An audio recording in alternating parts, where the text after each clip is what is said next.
আল্লাহ পাক রব্বুল আলামিন তিনি পবিত্র কোরআনের ভিতরে যে আয়াতটি দিলেন, আমি এই আয়াতকে তেলাওয়াত করেছি। আয়াতকে সম্মুখে রেখে কিছু কথা বলবো।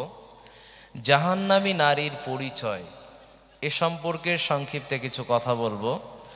এবং আমাদের উদ্দেশ্য কিন্তু এটা নয় যে আমাদের বোন, আমাদের মাদেরকে আমরা জাহান্নামী বলে পরিচয়ই দেই। জি না, আমাদের কনসেপ্ট, আমাদের ইচ্ছা, আমাদের কোনো রকম নিয়ত এটা নাই যে আমাদের মা বোনরা জাহান্নামী হয়ে যাক, এটা আমাদের চাওয়া নয়। কিন্তু বিশ্বনবী সাল্লাল্লাহু আলাইহি ওয়াসাল্লাম নারী জাতিদেরকে জাহান্নামী বলে কোনো কোনো জায়গাতে সম্বোধন করেছেন। কেন? তার কারণ কয়েকটি। এই কারণ নিয়ে আমি আলোচনা করব ইনশাআল্লাহ। নারীদের ভিতরে কিছু কিছু বৈশিষ্ট্য আছে, যেই বৈশিষ্ট্যগুলো থাকলে সে নামাজও যদি পড়ে তাও জাহান্নামী হবে, রোজাও যদি রাখে তাও জাহান্নামী হবে, হজও যদি করে তাও জাহান্নামী হবে, তাহাজ্জুদও যদি পড়ে তবুও জাহান্নামী হবে, যদি এই বৈশিষ্ট্যগুলো যদি তার ভিতরে থেকে যায়। আল্লাহ রসুল সাল্লাল্লাহু আলাইহি ওয়াসাল্লামের এই কথা বলার আগে আমাদের মা এবং বোনেরা, পৃথিবীতে যে সম্মানিতা জাতি, পৃথিবীতে যে সম্মানিতা নারী, এই বিষয়ে সংক্ষিপ্তে কিছু কথা বলি। আল্লাহ পাক রব্বুল আলামিন তিনি মহিলা জাতিকে, নারী জাতিকে কতটা সম্মানিতা বানিয়েছেন, এটা নিয়ে আমরা একটু লক্ষ্য করি। আল্লাহ পাক তিনি মহিলা জাতিকে সম্মানিতা বানিয়েছেন। ফেরাউনের ঘরে একজন স্ত্রীকে আল্লাহ রাখলেন। নবী মুসার ইসলামটাকে যখন গ্রহণ করলেন আসিয়া, সে সময়ের পরে সে তারপর থেকে ইসলাম গ্রহণ করে নবী মুসার ধর্মটাকে, শরিয়াহটাকে যখন মেনে নিল, ফেরাউন তারপর থেকে তার উপরে জুলুম, নির্যাতন, অত্যাচার, নিপীড়ন শুরু করলো। এতে যখন দেখলো নবী মুসার ধর্মটাকে সে ত্যাগ করে নাই, নিজ স্বামীকে প্রভু হিসাবে মানে নাই, সব থেকে ওই সময়ের বড় রব হিসাবে স্বীকৃতি দেয় নাই, সে সময়ে তার স্ত্রীকে সে কি করলো? খাবারের ব্যাপারে জুলুম করতে শুরু করলো। খেয়াল রাখবেন, যত পুরুষ স্ত্রীকে খাবারের ব্যাপারে খোঁটা দেয় এরা হলো ফেরাউনের জাতি। আবারও বলছি, যত পুরুষ স্ত্রীকে খাবারের ব্যাপারে খোঁটা দেয় এই সমস্ত পুরুষরা হলো ফেরাউনের স্বভাবের জাতি। আসি আবার মূল কথায়। ফেরাউন তার স্ত্রী নামক আসিয়াকে সে কষ্ট দিতে শুরু করলো খাবারের ব্যাপারে, খাবার বন্ধ করতে শুরু করলো। দিনে যেখানে 3 বার করে খাদ্য পেত, সেই মহারানী সে একজন রানী, রাজার স্ত্রী, তারপরেও তার দিনে মাত্র 1 বার করে খাবার দিত। এরপরে যখন সে ধর্ম ত্যাগ না করলো, তখন সে আবারও কি করলো? স্ত্রীকে অত্যাচার করার জন্য স্ত্রীকে কারাবন্দী করে দিল। গৃহবন্দী নয়, ঘর থেকে বের হওয়া নয়, একেবারে জেলখানার গর্তে ভরে দিল। সেখানে খাবার দিল কাদের মতো? সব থেকে নিম্নমানের, সব থেকে খারাপ খাদ্য সেইটা তাকে পৌঁছানো হতো। এরপরেও তখনও আবার অফার করা হতো, যদি তুমি নবী মুসার শরিয়াহ অর্থাৎ ধর্মটাকে যদি ত্যাগ করে দাও, তাহলে শুধু নবী মুসার ধর্মটাকে ত্যাগ করে দিলেই তোমাকে জেল থেকে মুক্ত করা হবে। সে তখনও ছাড়ে নাই। সে তখনও ছিল কি? আল্লাহর দ্বীনের উপরে সম্পূর্ণ অটল ছিল। এ সময়ের পরে যখন তাকে কোনো রকম ভাবে তার ধর্ম থেকে অর্থাৎ তার ঈমান আনায়ন ওই অবস্থা থেকে পরিবর্তন করা গেল না, তখন তার উপরে আবার নিপীড়ন চালু করা হলো। এই নিপীড়নের শেষ প্রান্তে একটা জায়গা এলো, তাকে নিয়ে যাওয়া হলো একটা পাহাড়ের কাছাকাছি, নিয়ে এবারে হুমকি দেওয়া হলো। কি হুমকি? যেটা সিরিয়াস হুমকি ছিল, যে এখানে যদি তুমি ধর্মটাকে ত্যাগ করে দাও, তাহলে তোমাকে আবার পুনরায় রানী বানানো হবে, তোমাকে সসম্মানে সম্মানিত রাখা হবে। কিন্তু যদি নবী মুসার ধর্মটাকে যদি ত্যাগ না করো, তাহলে তোমাকে এই পাহাড়ের এখানে যে বড় বড় পাথর আছে, ওই পাথর দিয়ে তোমাকে পিষে মেরে ফেলে দেওয়া হবে। এটা জীবন্ত অবস্থায় শুনতে হচ্ছে। এ সময়ও একই কথা বলেছিলেন, আমি আল্লাহর উপরে ঈমান এনেছি, ওই ঈমান থেকে আমি পিছপা হতে পারবো না। আমি বোঝাতে যাচ্ছি, মহিলারা যদি ঈমান আনে, মহিলাদের ঈমানও বলবান আছে, মহিলাদের ঈমানও অনেক শক্তিশালী আছে। এরকম মহিলা বর্তমান সময়েও বেঁচে আছে, এমন নারী জাতি বর্তমান সময়ে পৃথিবীতে অবশ্যই আছে, বিদ্যমান। আমি তাই বলতে চাইছিলাম, এই নারীর মূল যে কথা আমি বলতে চেয়েছি, সেই কথা হলো, তার সামনে পাথর গড়াতে গড়াতে নিয়ে আসা হলো কয়েকজন কর্মচারীর দ্বারা। এরপরে তাকে পাথরের উপরে শুইয়ে দিয়ে বলা হলো, নবী মুসার ধর্মকে ত্যাগ করবি কিনা বল। তখনও বলেছিল, না, আমি আল্লাহর ধর্মে বিশ্বাসী হয়েছি, আমি ঈমানদারিত্বে বিশ্বাসী হয়েছি, এ ধর্ম আমি ত্যাগ করতে পারবো না। এরপরে তার বুকের কাছাকাছি পাথরটাকে নিয়ে এসে তখনও জিজ্ঞাসা করা হলো, এখনো আর একবার সুযোগ দেওয়া হলো, বলো ধর্ম ছাড়বে কিনা। ভদ্র ভাষায় বলার পরে যখন বলল না ছাড়বো না, তখন বিবি আসিয়া সে বলেছিল, আল্লাহর কাছে ফরিয়াদ করে বলেছিল, আল্লাহ, তোমার নিয়ামত পূর্ণ জান্নাত, যেই জান্নাত মরণের পরে পাবো, এত বড় কষ্ট আমি তো সহ্য করতে পারবো না। আল্লাহ, তোমার জান্নাতটাকে আমার জীবিত অবস্থায় যদি আমার স্বচক্ষে দেখিয়ে দাও, তাহলে মনে হয় এই কষ্ট আমার কাছে কিছুই হবে না। রব্বুল আলামিন তিনি তাকে এতটাই পছন্দনীয় বানিয়ে ফেলেছিলেন, তাকে এতটাই পছন্দনীয় বান্দি হিসাবে আল্লাহ কবুল করেছিলেন, তাকে আল্লাহ পৃথিবীতেই জান্নাতি বানিয়ে দিয়েছিলেন। এ কথা থেকে প্রমাণিত, সে তখন মরার আগে পাথর যখন বুকের ওপরে পড়ছে, সে তখন সচক্ষে জান্নাত দেখতে পেয়েছে। সুবহানাল্লাহ বলবো না? কেন এই কথা বলেছি? পৃথিবীতে থাকা অবস্থায় কেউই জান্নাত দেখতে পায়নি জীবিত থাকা অবস্থায়। আবারও বলছি, পৃথিবীতে বসবাস করা অবস্থায়, সচক্ষে সজ্ঞানে থাকা অবস্থায়, পৃথিবীতে অবস্থান করে কেউ জান্নাত দেখতে পায়নি। কেউ যদি জান্নাত দেখেছে, তো জান্নাতের শরীরে গিয়ে সেই জান্নাতে বসবাস করেছে, তার নাম আদম হাওয়া। কথা ঠিক কিনা? নাম্বার 2, যদি কেউ পৃথিবীতে বসবাস করা অবস্থার মানুষ হিসাবে কেউ জান্নাত দেখে থাকে, তার নাম বিশ্ব নবী মুহাম্মদুর রাসূলুল্লাহ সাল্লাল্লাহু আলাইহি ওয়াসাল্লাম। তিনি মিরাজ গমন করে তিনি জান্নাত দর্শন করেছেন। আমি বলতে চাইছি, পৃথিবীতে বসবাস করা অবস্থায়, পৃথিবী থেকেই সজ্ঞানে থাকা অবস্থাতে, জাগ্রত ঘুমন্ত নয়, জাগ্রত অবস্থাতেই পৃথিবীতে দাঁড়িয়ে আমার উদ্দেশ্য নয় আপনাকে জান্নাতি বানানোই আমার উদ্দেশ্য, এটা নবীর উদ্দেশ্য ছিল। সেই কনসেপ্ট নিয়ে আজকের এই কথা বলতে এসেছি।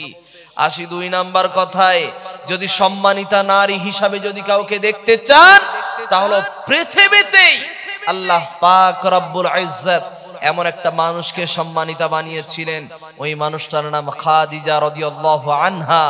সেই মানুষটা আল্লাহর রাসূলের জন্য জাবালে নূরে আল্লাহর রাসূলের জন্য খাদ্য বয়ে বয়ে নিয়ে চলে যেতেন। ওই সময় আল্লাহর রাসূল সাল্লাল্লাহু আলাইহি ওয়াসাল্লাম তিনি সেখানে ইবাদত করার জন্য যেতেন। তখন নবী, তিনি নবী হন নাই। নবী হওয়ার আগে থেকেই আল্লাহর রাসূল এরকম অভ্যাসে অভ্যস্ত ছিলেন। বিশ্ব নবী সাল্লাল্লাহু আলাইহি ওয়াসাল্লাম নবুয়ত প্রাপ্ত হলেন, খাদিজার কাছে কাঁপতে কাঁপতে এলেন, এসে বললেন, খাদিজা, আমি যেন কিছু একটা ভয় করেছি, আমার যেন কোনো একটা বিপদ আসতে চলেছে, তাই আমি বাড়িতে এসেছি। আল্লাহর রাসূলকে স্ত্রী হিসাবে খাদিজাতুল কুবরা রাদিয়াল্লাহু আনহা তিনি সান্ত্বনা দিয়ে বলেছিলেন, কি কথা জানেন? উচিত ছিল এই কথা যে যেই স্বামীর জন্য কষ্ট করে পাহাড়ের উপরে উঠে গিয়ে খাদ্য দিয়ে আসতে হয়, সেই স্বামী ভয় করেছে সেই পাহাড়ে নবুয়ত প্রাপ্ত হওয়ার কারণে যেন ভয় করার মতো একটা ব্যাপার ঘটেছে। গরমের সময় নবী কাঁপতে কাঁপতে বাড়ি ফিরছেন, এটা যেন একটা আজব কাণ্ড ব্যাপার। বিশ্বনবী সাল্লাল্লাহু আলাইহি ওয়াসাল্লামকে স্ত্রী হিসাবে খাদিজার বলা উচিত ছিল, আমি তোমাকে ওই পাহাড়ের কাছে যেতে বারবার নিষেধ করছি, তাও তুমি শোনো না, নাও এবারে মরো। আমাদের স্ত্রীরা হলে কি বলতো? এটা বলতো না? এটাই বলতো। কিন্তু খাদিজাতুল কুবরা তিনি এই কথা বলেন নাই, তিনি এই কথা বলেছিলেন, জি না, আপনি পৃথিবীতে অসহায়কে আপনি সাহায্য করেন, আপনি এতিমের মাথায় হাত বুলিয়ে দেন, আপনি গরিবের পাশে দাঁড়ান, আপনি রোগীদেরকে দেখতে যান, আপনি মানুষ হিসাবে অসহায়দেরকে সহযোগিতা করার জন্য থাকেন, যারা জুলুমের শিকার হয়েছে তাদের পাশে আপনি দাঁড়ান। এই রকম মানুষকে উপর থেকে অথবা বহির্বিশ্ব থেকে কোনো বিপদ কেউ করতে পারে না, কেউ বিপদ দিতে পারে না। এ কথা বলে বিশ্বনবীকে সান্ত্বনা দিলেন। এ কথা বলে বিশ্বনবীকে সান্ত্বনা দিয়ে একজন ভালো স্ত্রীর পরিচয় দিলেন। আমি বোঝাতে যাচ্ছি, স্বামী যখন কষ্টের ভিতরে থাকে, স্বামী যখন টেনশনে থাকে, দুশ্চিন্তার মধ্যে থাকে, তখন যেই মানুষটা সব থেকে মাথাটাকে ঠান্ডা করাতে পারে ওই মানুষটার নাম হলো একজন ভালো রমণী। কারণ আল্লাহর রাসূল সাল্লাল্লাহু আলাইহি ওয়াসাল্লাম তিনি জানালেন, আদ-দুনিয়া মাতাউন ওয়া খায়রুল মাতাঈদ দুনিয়া আল মারআতুস সালিহা। আল্লাহর রাসূল জানিয়েছেন পৃথিবীতে অনেক দামি সম্পদ আছে, হীরা চুনি পান্না থেকে শুরু করে খনিজ যত রকম তেল আছে, তৈল পদার্থ আছে, যত রকম তরল পদার্থ আছে, অনেক কিছুর দাম আছে। আমাদের কাছে পানি, এই পানির আবারও দাম আছে। বহির্বিশ্বে বলেন, আমাদের দেশেই বলেন, এক প্যাকেট পানির দাম, 1 লিটার পানির দাম। এরকম পানির কোয়ালিটি মেনটেন করতে করতে এই রকম পানিও আছে, মাত্র 1 লিটার পানির দামই 900 টাকা থেকে শুরু করে 3000 5000 টাকা পর্যন্ত, মাত্র 1 লিটার পানির দাম। আমি বলতে চাইছি, পৃথিবীতে এত দামি দামি সম্পদ থাকার পরেও আল্লাহর রাসূল বলছেন পৃথিবীর এই দামি সম্পদ আমার কাছে কোনো গণ্য নাই। কিন্তু পৃথিবীতে সব থেকে দামি সম্পদের নাম নবী উচ্চারণ করে বলে দিলেন, আল মারআতুস সালিহা, সতী নারী, ভালো রমণী, ভালো একজন স্ত্রী। আল্লাহর রাসূলের স্ত্রী ছিলেন খাদিজা, সব থেকে ভালো স্ত্রী। আসি মূল কথায়, আল্লাহর রাসূলের কাছে এই খাদ্য বারবার নিয়ে যাওয়া আসা করতেন। স্বামী সেখানে নবুয়ত প্রাপ্ত হলো, ভয় করলেন, তাও স্ত্রী সেই কাজে যেতে বাধা দেন নাই। এর নাম ভালো স্ত্রী। স্বামী যেই কাজ করছে ওই কাজটা যদি সৎ হয়, ওই কাজটা যদি ভালো হয়, ওই কাজটা যদি অন্যায় না হয়, তাহলে স্বামীর ওই কাজে উৎসাহ দিতে হবে। এটা ভালো রমণীর কাজ।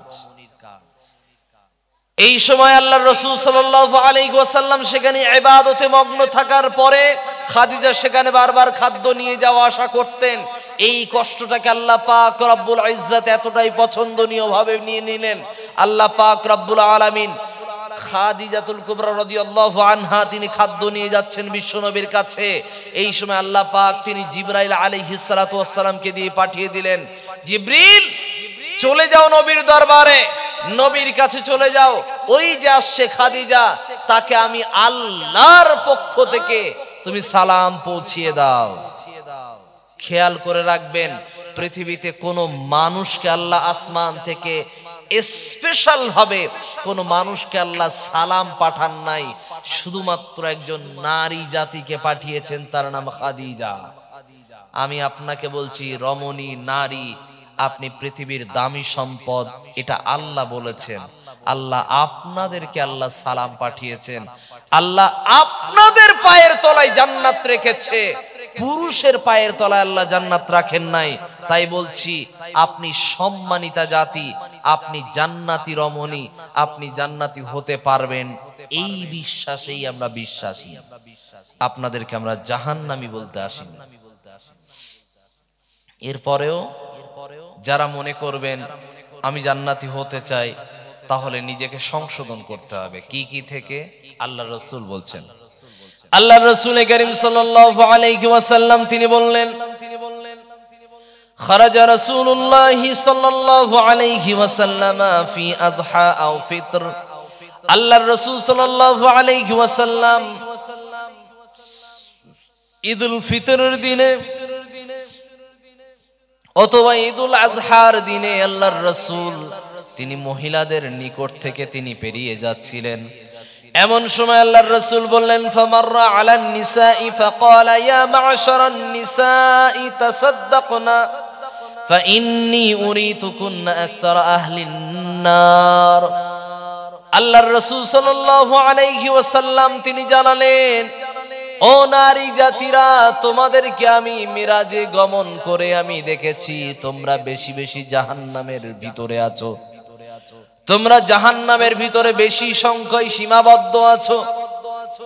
তোমাদের ভিতরে তোমরা যদি ওই জাহান্নাম থেকে বাঁচতে চাও তাহলে তোমাদের একটি কাজ করা লাগবে। আল্লাহর রাসূল প্রথমে জাহান্নাম থেকে বাঁচার উপায় বলে দিলেন, তারপরে জাহান্নামে কেন যায় মহিলারা, কেন বেশি যায় এটারও কারণ নবী বলে দিলেন। জাহান্নাম থেকে মহিলা জাতি যদি বাঁচতে চায়, এক নম্বরে এদের কি করা লাগবে? তাসাদ্দাকনা। ও নারী জাতি, তোমরা বেশি বেশি সাদাকা করো, তোমরা বেশি বেশি দান করো। আমরা মনে করি মহিলারা কানের দুল খুলে দিয়েছে, স্বর্ণের নাকের খুলে দিয়েছে, তার জন্য এরা বেশি দান করে। জি না, এরা থেকেও পুরুষরা বেশি দান করে অবশ্যই, না হলে বিশ্বনবী তিনি মহিলাদেরকে দানের কথা বলতেন না।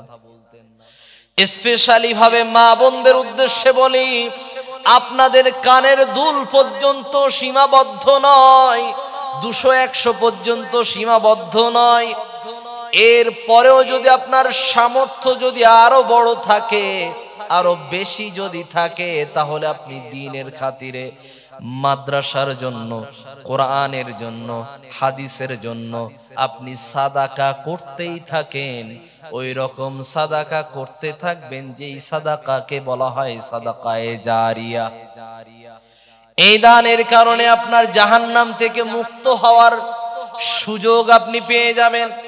এবার আল্লাহর রাসূল তিনি বললেন, ওরা জাহান্নামে বেশি বেশি যাবে কেন? তার দুইটি কারণ আল্লাহর রাসূল স্পেশালি ভাবে তিনি বললেন।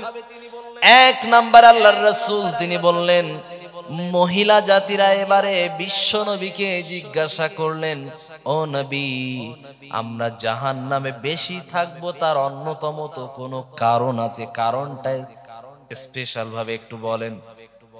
রাসূলুল্লাহ সাল্লাল্লাহু আলাইহি ওয়াসাল্লাম তিনি বললেন, তুকসিনাল লান ওয়া তাকফুরুনাল আশীর। এক নম্বরে তোমরা বেশি বেশি যেন লানত করো।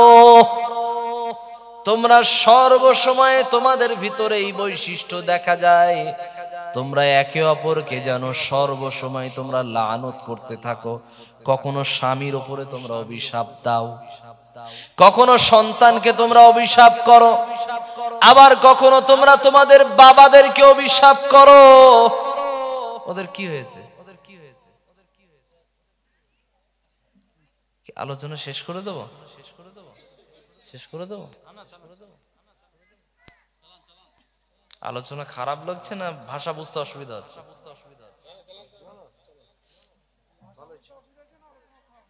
ঠিক আছে তো, নাকি কয়টা পর্যন্ত চালাবো?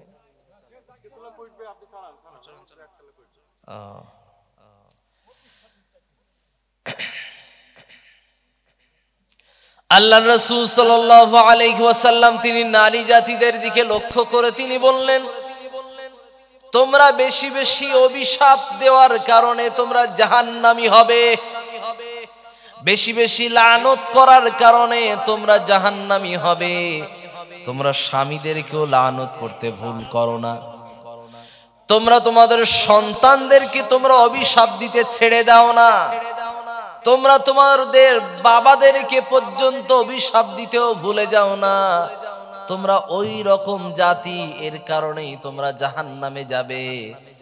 দুই নাম্বার, আল্লাহর রাসূল তিনি বললেন, ওয়া তাকফুরুনাল আশীর। তোমরা বড় অকৃতজ্ঞ, তোমাদের ভিতরে কৃতজ্ঞতাবোধ বেশি নাই। গতকালকেরই তোমাকে সব মনের সমস্ত চাহিদা, মনের সমস্ত আশা আকাঙ্ক্ষা পূরণ করেছে। আজকের তোমার শুধুমাত্র দুইটা বিষয়ে ত্রুটি হয়েছে। তুমি তোমার স্বামীকে মুখের ওপরে বলে দেবে, তুমি আমার জন্য কি করেছিলে। তুমি তোমার সন্তানের মুখের ওপরে বলে দেবে যে তুই আমার জন্য কি করেছিস, কিছুই করিস। সন্তান বসে কাঁদতে থাকবে, তারপরে তোমার ভিতরে ন্যূনতম কোনো লজ্জাবোধ আসবে না, কাজ করবে না। যদিও তোমাদেরকে বলা হয় তোমাদের অন্তর সব থেকে নরম, তোমাদের অন্তর খুব তাড়াতাড়ি গলে যায়, এরপরেও তোমরা অকৃতজ্ঞতার দিক থেকে সব থেকে জঘন্যতার ভিতরে তোমরাই থাকো।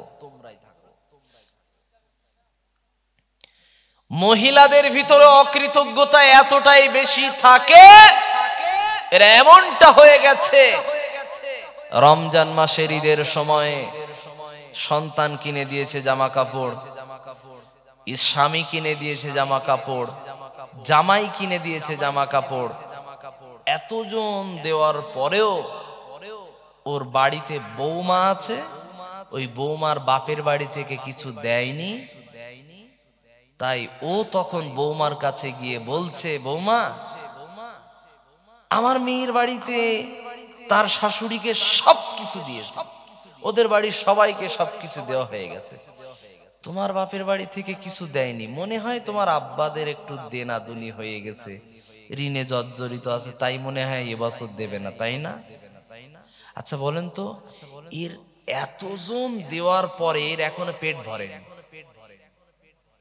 এর এখনো মন ভরেনি। কারণ কি? এর বৌমার বাপের বাড়ি থেকে একটা শাড়ি অথবা জুতো কিনে দেয়নি। তাই আসলে বলেন তো, এর কোনো কিছুতে শূন্যতা আছে? এদের বাড়িকে যদি লক্ষ্য করা হয়, বাড়িতে শোকেজ আছে মিনিমাম 3টে থেকে 4টে শোকেজ আছে। কেন? কারণ শাড়ি, বোরখা, চুড়িদার, নাইটি, ছায়া, ব্লাউজ, ওড়না আর কিছু কসমেটিক্স এবং কিছু গহনা অথবা সিটি গোল্ড অথবা চুড়ি, এগুলো সেগুলো রাখার জন্য, এইগুলো রাখার জন্যই মিনিমাম 3 থেকে 4টে শোকেজ রাখা আছে। স্বামী গিয়ে বলছে, তোমার যেইগুলো আছে ওইগুলো থেকে কিছু দান করে দাও না। বলছে না, ওগুলো সব নতুন না, লোককে দেওয়া যায় না, ওগুলো সব নতুন। তার 2 দিন পরে একটা আত্মীয়ের বাড়ি থেকে নেমন্তন্ন এসেছে, ও সাথে সাথেই বলছে, নেমন্তন্ন এসে তা তুমি আমার কিছু কিনে দেবে না? বলছে না, তুমি গত পরশুদিন বলেছিলে না সব নতুন। বলছে না, ওগুলো সব তো 2বার 3বার করে পড়া হয়ে গেছে, ও সব পুরাতন হয়ে গেছে। কতটা অকৃতজ্ঞ! কালকের যেই কথাই ছিল আজকে সে কথার কি পুরো পাল্টি খেয়ে গেছে। মানে নেতাদের থেকেও বড় গিরগিটি এরা। কি বর্তমান যুগের যারা নেতা, এরা সব কি বলেন তো, বেশিরভাগই সুবিধাবাদ জিন্দাবাদ। বর্তমান যুগের বেশিরভাগ নেতা সব রং খায়, মানে কি গিরগিটির থেকেও বেশি রং বদলায়। আজকে যদি পশ্চিমবঙ্গ অমুক সরকার এসে যাবে, ও সেই দিকেই ঘুরে যাবে। কথা ঠিক না ভুল? হয়েছে কি হয়নি? আমাদের রমণীরা তার থেকেও বেশি রং বদলায়।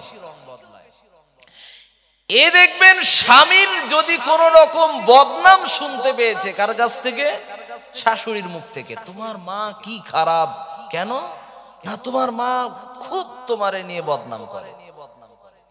আর এ যখন বাপের বাড়িতে যায়, এ যখন স্বামীর ব্যাপারে সেখানে গিয়ে বদনাম করে, ওর মা এই বলে, ওর ভাই এই বলে, বোন এই বলে, আমার স্বামী জীবনে আমার পক্ষে কথা বলে না।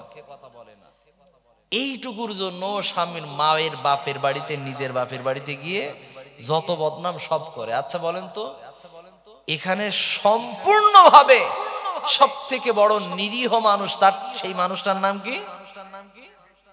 তার নাম হলো পুরুষ।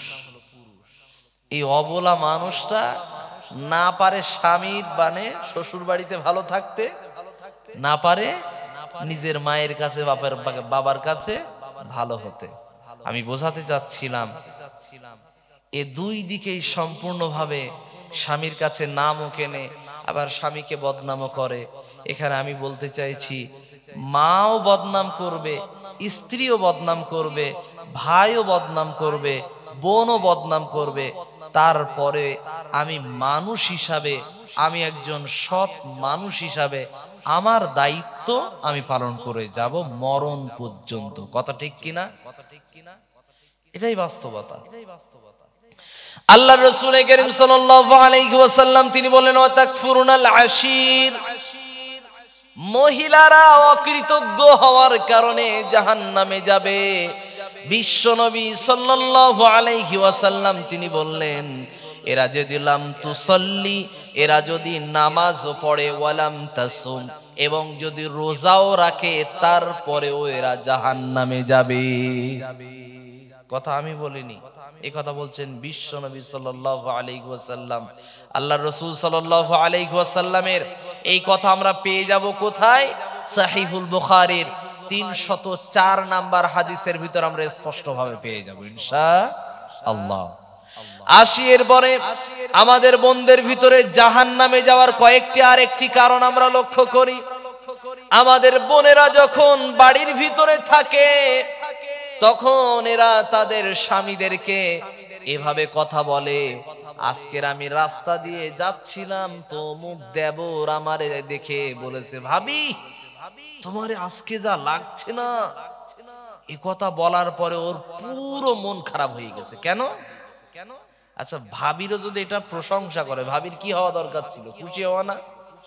পুরোপুরি মন খারাপ। কেন? ওর মন খারাপ এই কারণে বাড়িতে এসে স্বামীর কাছে এসে বলছে তুমি জানো আমি জীবনে তোমার কাছে কোনোদিন ভালো সুনাম পাইনি, কিন্তু অমুক পাড়ার ছেলে অমুক লোকেরা আমারে দেখে আমার প্রশংসা করেছে, আমার দেখতে নাকি খুব ভালো সুন্দর লাগছে। এই কথাটা তোমার মুখ থেকে আমি কোনোদিন শুনতে পাইনি। কেন? বোন, আপনার স্বামী আপনার ব্যাপারে এ কথা বলেনি কেন? তার কারণ এর জন্য দায়ী আপনি নিজেই। কেন বলেছে কথা? আপনি যখন বাড়ি থেকে বের হন, বাড়ি থেকে বের হওয়ার জন্য যখন আপনি মরা বাড়িতে যাচ্ছেন, ওই মরা বাড়িতে যাওয়ার সময় অথবা বিয়ে বাড়িতে যাচ্ছেন অথবা আত্মীয়ের বাড়িতে যাচ্ছেন, তখন আপনি সাজুগুজু করেছেন রানী মুখার্জির মতো। আমি নায়িকা হিরোইনদের নাম বলাতে আমি উৎসাহ করাচ্ছি না, আমি বোঝাতে চেয়েছি আপনি সাজগোজ করেছেন মানুষকে দেখানোর জন্যই।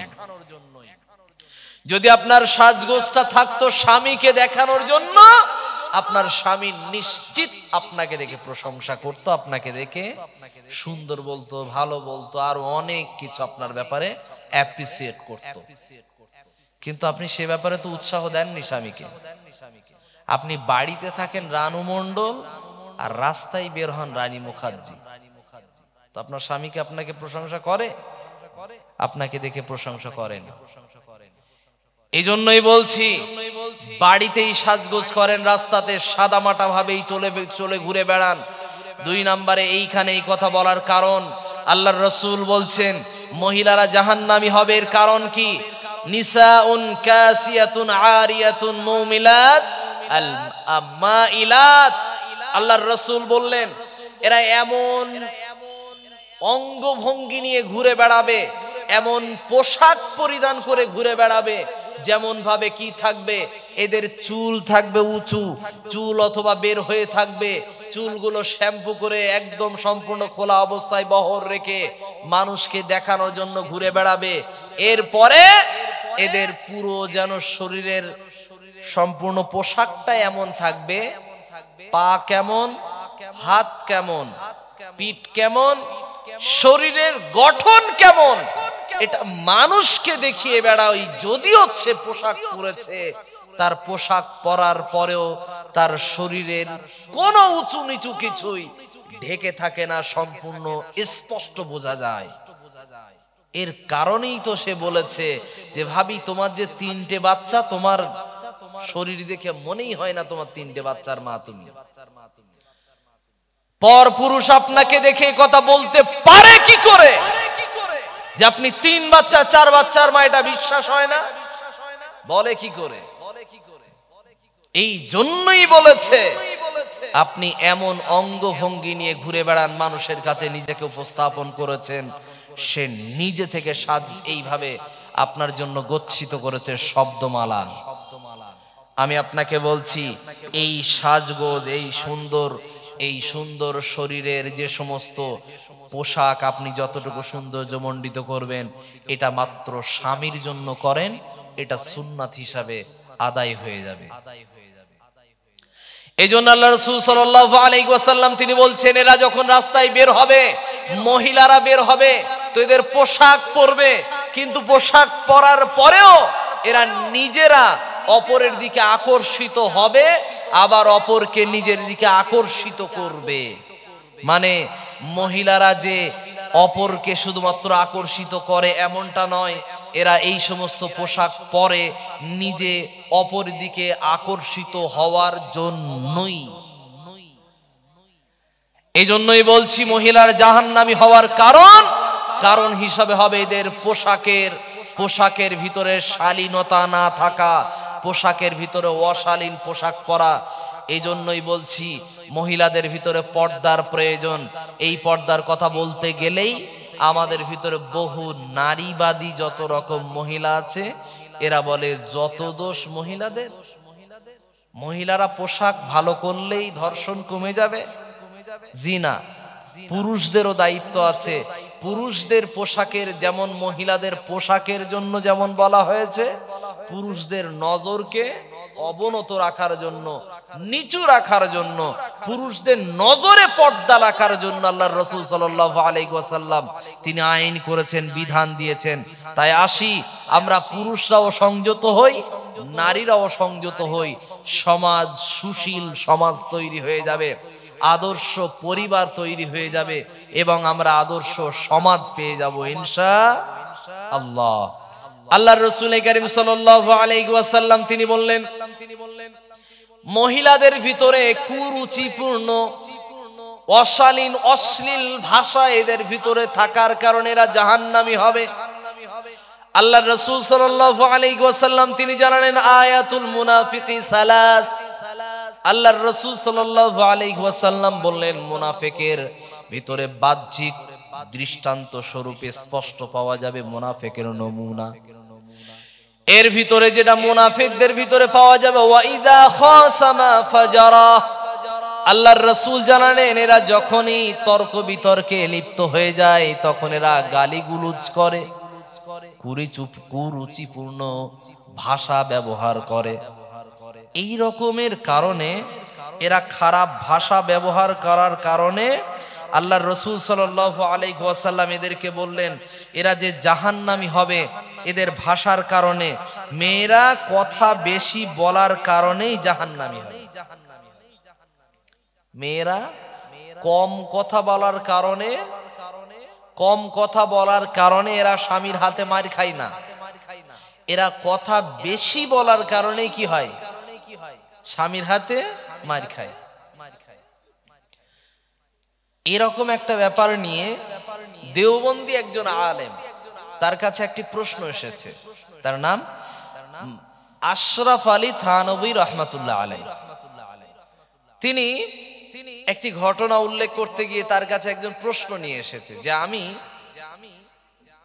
তিনি বসে আছেন, এমন সময় একজন প্রশ্ন নিয়ে এসেছে যে হুজুর, আমি বাড়িতে গেলেই আমার বউ আমার এই যে কি গালিগুলোজ করে, আমার মা, আমার ছেলে, আমার ওয়াইফ থেকে শুরু করে এবং আমার ছেলে, মেয়ে, বোন, ভাই সকলকেই যেন কুরুচিপূর্ণ সে ভাষা ব্যবহার করে, যে ভাষা আমি বলতে পারবো না।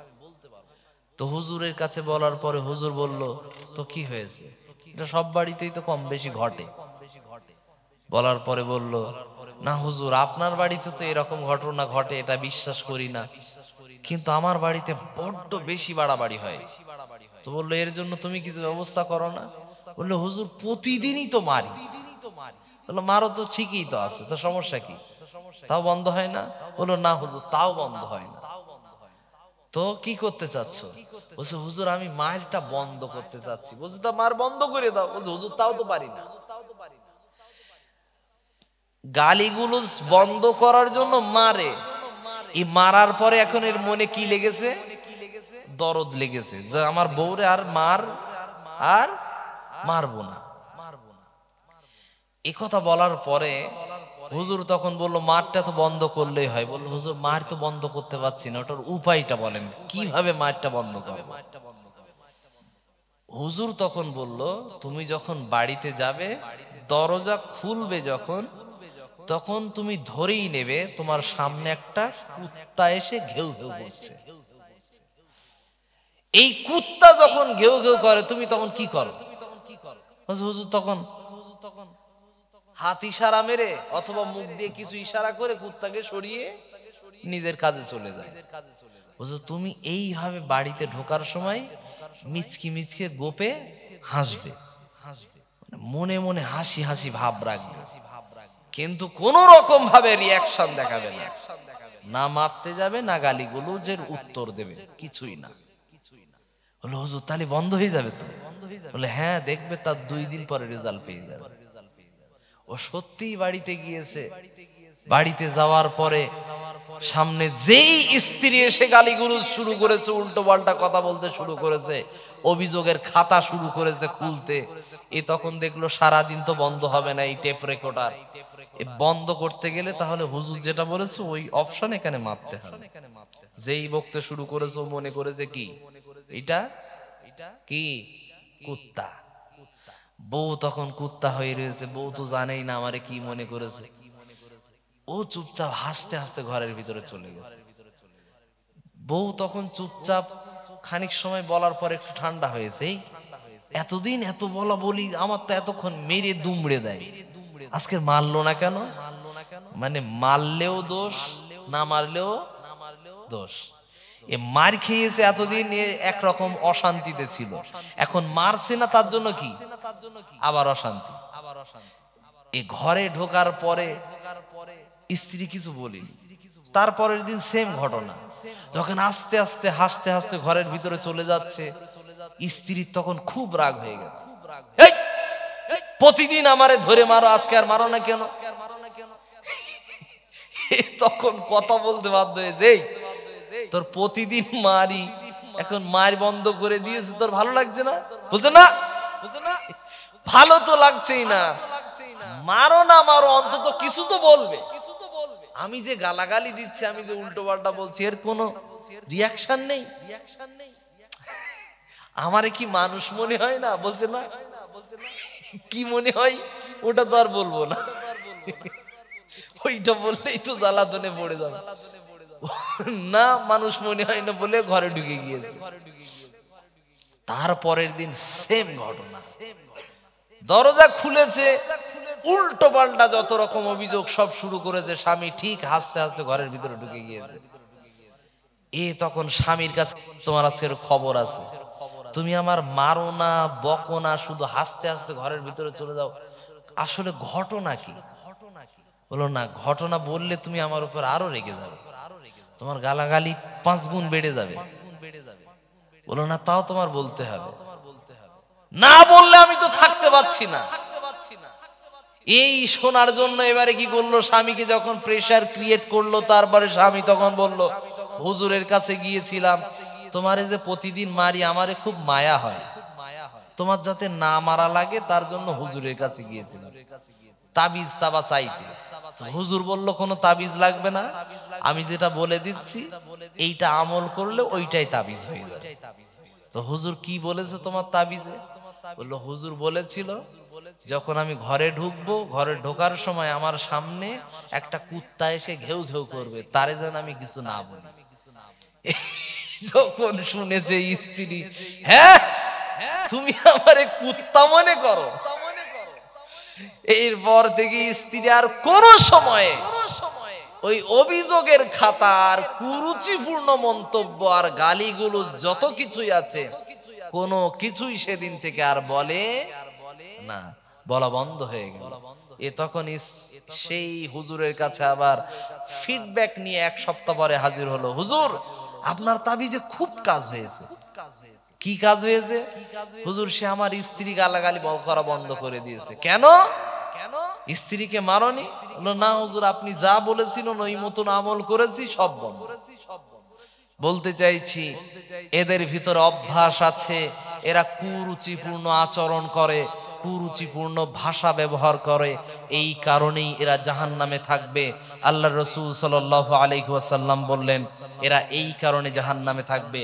খেয়াল রাখবেন, আল্লাহর রাসূল সাল্লাল্লাহু আলাইহি ওয়াসাল্লামের কাছে মদিনার একজন রমণী ইসলাম গ্রহণ করার পরে বিশাল তাহাজ্জুদ গুজারওয়ালা, খুবই নামাজ রোজা করে, এর পরেও আল্লাহর রাসূল সাল্লাল্লাহু আলাইহি ওয়াসাল্লাম ওই মহিলার ব্যাপারে তিনি জানালেন ওই মহিলাটা জাহান্নামী হয়ে যাবে। কেন?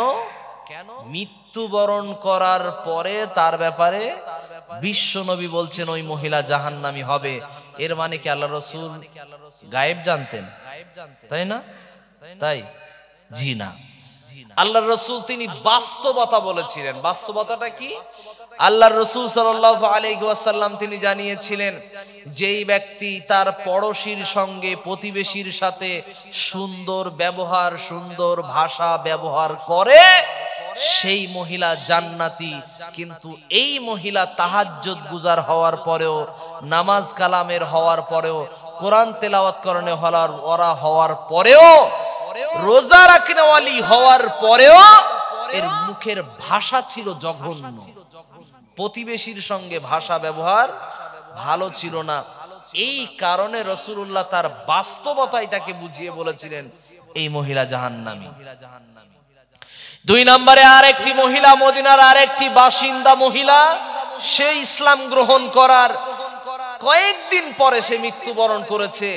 আল্লাহর রাসূল সাল্লাল্লাহু আলাইহি ওয়াসাল্লাম তার ব্যাপারে বললেন অমুক মহিলা জান্নাতি, এটা আল্লাহ পাক রব্বুল আলামিন তার জন্য সৌভাগ্য রেখে দিয়েছেন ইনশাআল্লাহ। এ কথা বলার কারণ ছিল কি? রাসূলুল্লাহ গায়েবের কথা বলেননি, আল্লাহর রাসূল বাস্তবতা বলেছিলেন। তার কারণ এটা ছিল বিশ্বনবী সাল্লাল্লাহু আলাইহি ওয়াসাল্লাম বলেছিলেন এই মহিলা ইসলাম গ্রহণ করার আগে থেকেই, ইসলাম গ্রহণ করার আগে থেকেই তার প্রতিবেশীর সাথে তার ভাষা, তার আচরণ, তার ব্যবহার ছিল সব থেকে উন্নত মানের। তাই বলতে চাই ইসলাম ধর্মের ভিতরে আসার পরে যদি আপনি মনে করেন ইসলামের ভিতরে আসার পরে আপনার ব্যবহার খুবই উন্নত হয়ে যাবে, এ ধারণা ভুল। এই ধারণা ভুল। ইসলাম ধর্মে আসার পরেই আপনার ধর্ম, আপনার চরিত্র অনেক পরিবর্তন হয়ে যাবে, এ ধারণা করার কোনো প্রশ্নই ওঠে না। কারণ কি? কারণ আপনার ভাষা আর আপনার ব্যবহার এটা আসে কোথা থেকে? আপনার পরিবারের পরিবেশ থেকে। বিশ্বনবী নবী হওয়ার আগেও চরিত্রে উন্নত মানের মানুষ ছিলেন। বিশ্বনবী নবী হওয়ার আগে থেকেই ভালো ভাষার মানুষ ছিলেন, ভালোবাসার পাত্র মানুষ ছিলেন। বিশ্বনবীর ভিতরে সৎ চরিত্র ছিল নবী হওয়ার আগে থেকে। খাদিজার ভিতরে ভালো চরিত্র ছিল নবীর সাথে বিবাহ হওয়ার আগে থেকেই। আবু বকরের ভিতরে সততা ছিল, বিশ্বাস করা ছিল ইসলাম ধর্ম গ্রহণ করার আগে থেকেই। তাই বলতে চাইছি আপনার ভিতরে, আপনার স্ত্রীর ভিতরে যদি আপনি সততা ফিরিয়ে আনতে চান, তার ভিতরে যদি ভালো ভাষা ব্যবহার করতে চান, আমি স্বামী, আপনি দায়িত্ববান গার্জিয়ান, আমাদের ভাষা যদি ভালো হয়, তার ভাষা আমার পরিবেশের সাথে থাকতে থাকতেই ভাষা কি হবে? ভালো হয়ে যাবে। তাই আসি আমাদের বোনদেরকে জাহান্নাম থেকে বাঁচাতে আমরা কি করব? তাদেরকে ভালো ভাষা ব্যবহার করার জন্য আমরা সহযোগিতা করব ইনশাআল্লাহ। এই মহিলারা জাহান্নামে যাওয়ার অন্যতম আরেকটি কারণ ওয়াল্লাযীনা হুম লিফুরুজিহিম হাফিজুন। আল্লাহর রাসূল সাল্লাল্লাহু আলাইহি ওয়াসাল্লাম তিনি জানালেন,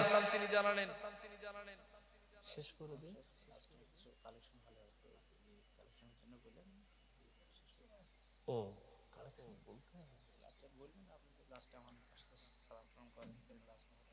আচ্ছা আচ্ছা আচ্ছা, ঠিক আছে, একদম একদম।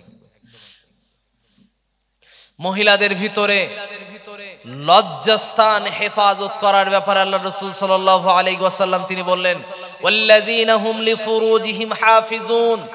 আল্লাহর রাসূল বললেন, যারা কদ আফলাহাল মুমিনুন, ওরাই সফলকাম মুমিন, যারা নিজেদের লজ্জাস্থানকে হেফাজত করে। আমাদের মা এবং বোনেরা যদি লজ্জাস্থান হেফাজত করে তাহলে এরা জান্নাতের বাসিন্দা হতে পারবে। এই ব্যাপারে বিশ্বনবী সাল্লাল্লাহু আলাইহি ওয়াসাল্লাম মুসনাদে আহমদের বর্ণনার একটি হাদিস আল্লাহ রাসূল সাল্লাল্লাহু আলাইহি ওয়াসাল্লাম তিনি জানিয়েছেন। এই ব্যাপারে আল্লাহর রাসূল সাল্লাল্লাহু আলাইহি ওয়াসাল্লাম কি বলেন? হাফিজাত ফরজাহা, এরা যদি জান্নাতের 8টি দরজার কোন একটি দরজা দিয়ে ইচ্ছাকৃতভাবে যে কোনো জান্নাতে যেতে পারবে, ইচ্ছা যে কোনো জান্নাতে যাওয়ার ইচ্ছা রাখে যেতে পারবে। এই রকম যদি অপরচুনিটি যদি কেউ নিতে চায় কোনো মহিলা, তাহলে সে যেন কি করে, নিজের লজ্জাস্থানকে হেফাজত করে। তাই এই ব্যাপারে আল্লাহ রাসূল সাল্লাল্লাহু আলাইহি ওয়াসাল্লাম তিনি জানিয়েছেন লজ্জাস্থানকে হেফাজত করা লাগবে। মেয়েদের লজ্জাস্থান কিভাবে তারা হেফাজত করবে? তাদের হেফাজতের দায়িত্ব হলো তাদের ভিতরে পর্দা থাকবে, গলার কণ্ঠস্বরের ভিতরে পর্দা থাকবে, তাদের মাথা থেকে শুরু করে পা পর্যন্ত সম্পূর্ণ ঢেকে রাখার পর্দা থাকবে। এরা যখন ডাক্তার দেখাতে যাবে, খেয়াল রাখবেন আমাদের ভিতরে আমরা যখন ডাক্তার খুঁজি, আমরা গাইনো ডাক্তার খুঁজতে ভালোবাসি। আমরা যখন আমাদের মহিলাদেরকে, আমাদের মাদেরকে আমরা যখন ডাক্তার দেখাতে যাই, মহিলা ডাক্তার দেখানোর ব্যাপারে আমরা খুঁজি মহিলা ডাক্তার।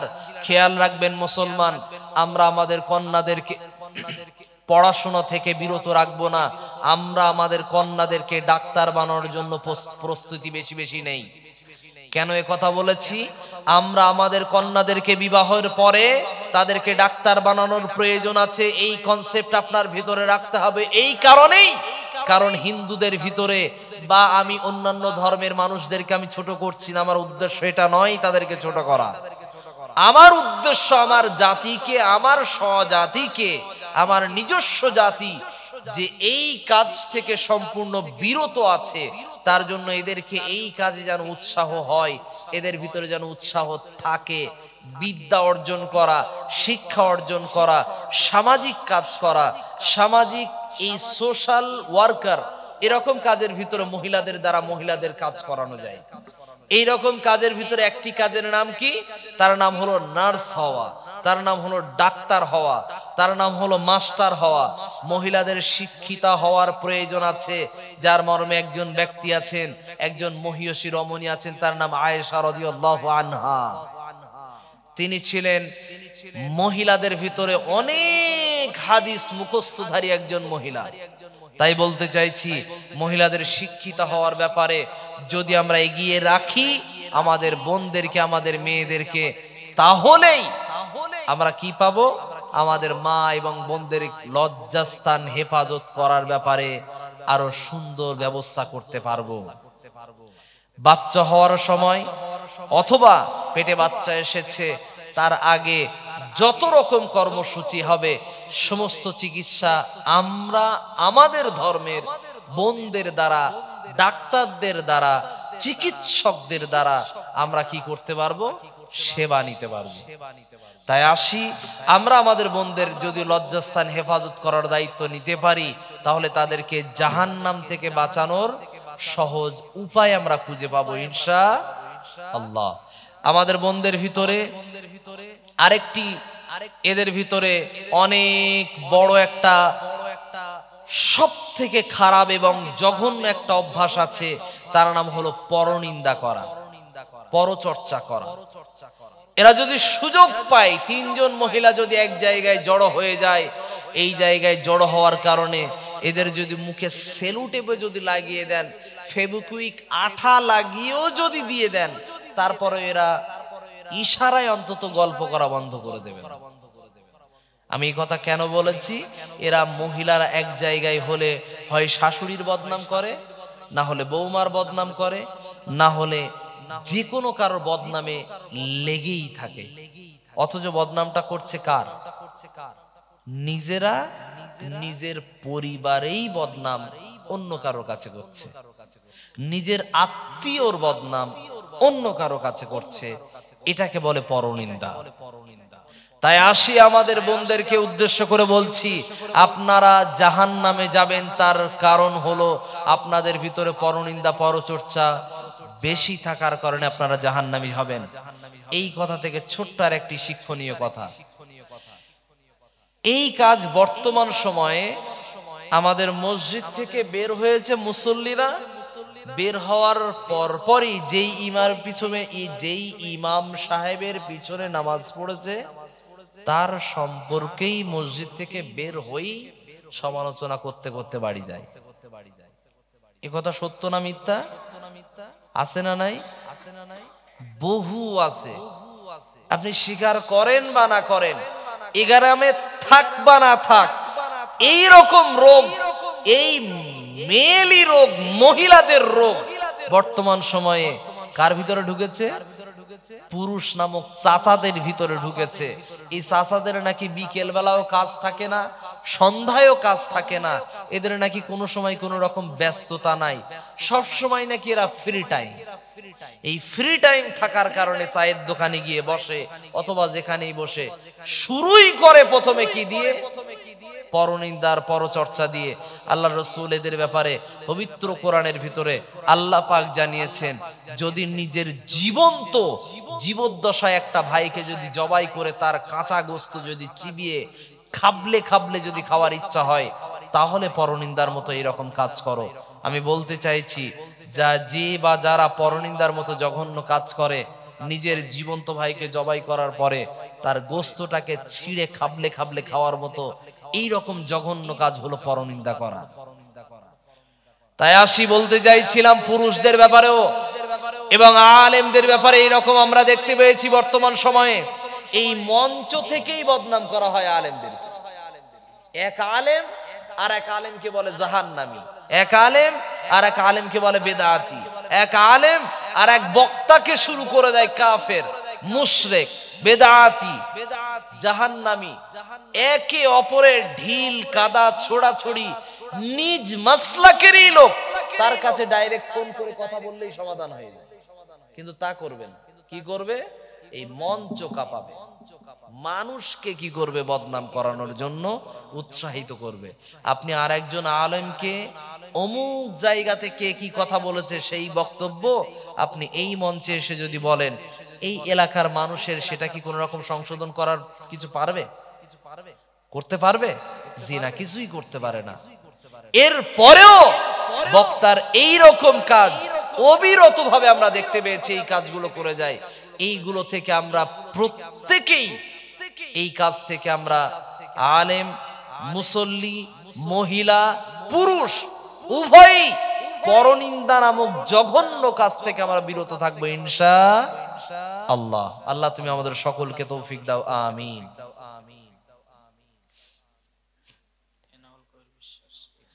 এনামুল কবির বিশ্বাস, এক্স আর্মি, বাবা ও মায়ের নামে 3000 টাকা নগদ দান করেছেন। আল্লাহ তার দানকে কবুল করে নাও। সগিরা বেগম মৃত বাবার নামে 2000 টাকা দান করেছেন। আল্লাহ তার দানকে কবুল করে নাও। এবং যারা দান করেছেন আল্লাহ ওই সমস্ত মৃত ব্যক্তিদের কবরগুলোকে তুমি তোমার রহমতের দ্বারা তাদেরকে তুমি জান্নাতের বাসিন্দা হিসাবে কবুল করে নাও, পড়ি আমিন।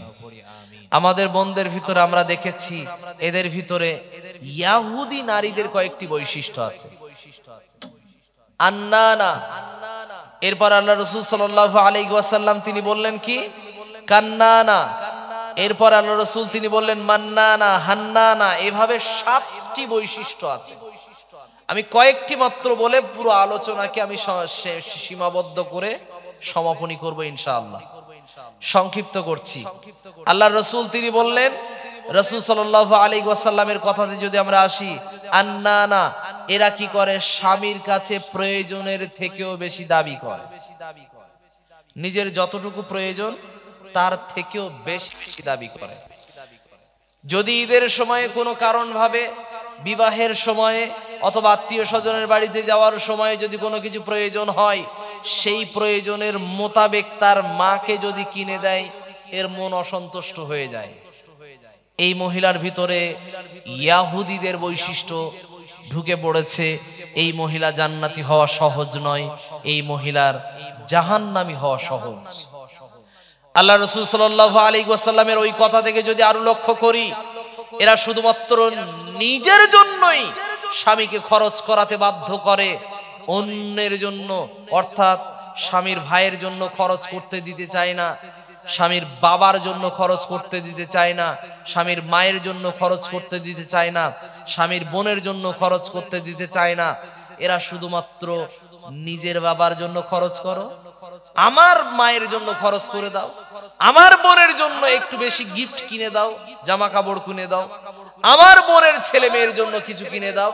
কিন্তু স্বামীর বোনের ছেলে মেয়ের জন্য কিছু কিনে দিলে এই স্ত্রী অসন্তুষ্ট হয়ে স্বামীর উপরে যত রকম অশালীন ভাষা ব্যবহার করে। এই মহিলার নাম হলো অকৃতজ্ঞ জাতি। আল্লাহ পাক রব্বুল আলামিন তিনি জানাচ্ছেন সূরাতুল বানী ইসরাঈলের ভিতরে 26 এবং 27 নম্বর আয়াতে আল্লাহ বললেন, ওয়া আতিযাল কুরবা হাক্কাহু ওয়াল মিসকিনা ওয়া ইবনাস সাবিল। আল্লাহ পাক এক নম্বরে যাদের ব্যাপারে তিনি খরচ করার কথা বলছেন, তোমার ইনকাম যখন হবে এই ইনকাম থেকে তুমি তখন খরচ করবে কাদের জন্য? ওয়া আতিযাল কুরবা। তারা কারা? তোমার নিকট আত্মীয় যারা। নিকট আত্মীয় কারা? রক্তের যারা আছে। এই রক্তের মানুষের ভিতরে কে প্রথম সারিতে আসবে? তার নাম আল্লাহ পাক রব্বুল আলামিন তিনি জানাচ্ছেন, ওয়া ক্বাযা রাব্বুকা আল্লা তা'বুদু ইল্লা ইয়্যাহু ওয়া বিল ওয়ালিদাইনি ইহসানা ইম্মা ইয়াবলুগান্না ইনদাকাল কিবারা আহাদুহুমা আও কিলাহুমা ফালা তাকুল লাহুমা উফফিন ওয়া লা তানহারহুমা কুল লাহুমা কওলান কারীমা।